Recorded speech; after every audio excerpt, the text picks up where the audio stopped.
What's going on, everybody? David here. So Hyatt has done a bad thing, and we're going to talk about it. But first off, on this channel, we talk about inspiring people to travel more using points. If that sounds like something interesting to you, please hit the subscribe button. Don't forget to hit the little bell notification so you can get future updates on my videos.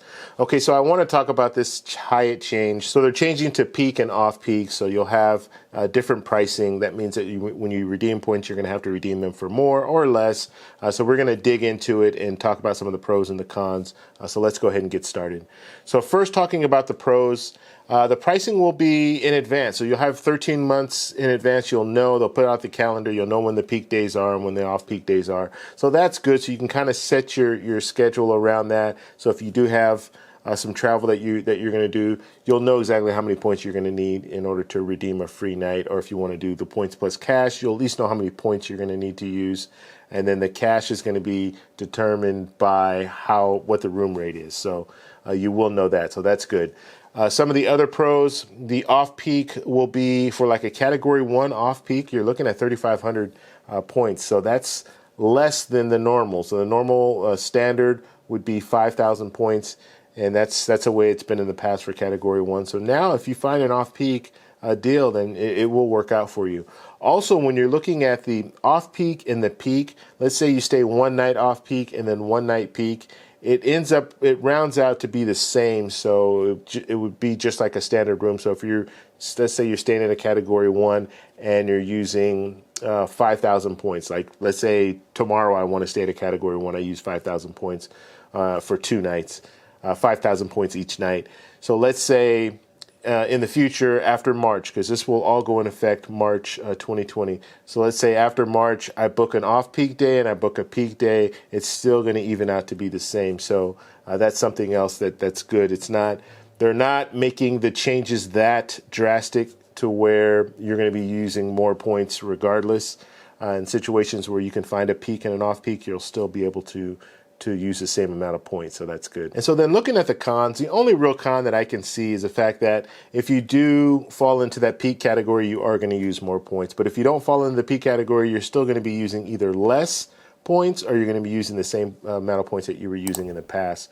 So it's a devaluation, but it's really not that big of a deal in my opinion. So let's go ahead and take a look at the different categories and how many points you'll need to use for each category. So looking at category 1s, category 2s, those are my favorite properties to stay in. I like staying at the Hyatt Place or Hyatt House.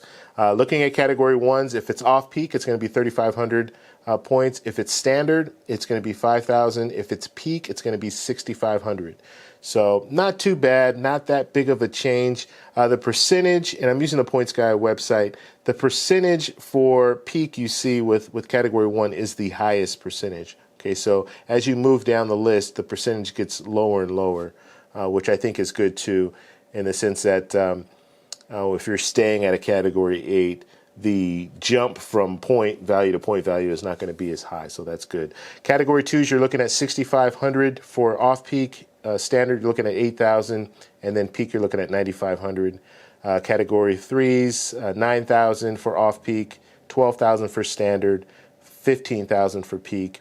And then category 4, I usually stay between category 1 and category 4, to be honest with you. So category 4, you're looking at 12,000 for off-peak, 15,000 for standard, and then 18,000 for peak. Then looking at the category 5s, 17,000 for off-peak, 20,000 for standard, 23,000 for peak. 23,000, that's kind of a weird number. Then category 6, you're looking at 21,000 for off-peak, 25,000 for standard, 29,000 for peak. Why couldn't they just round that off to 30,000? I don't know, but I'm not going to complain. It's less than 30,000, so that's good.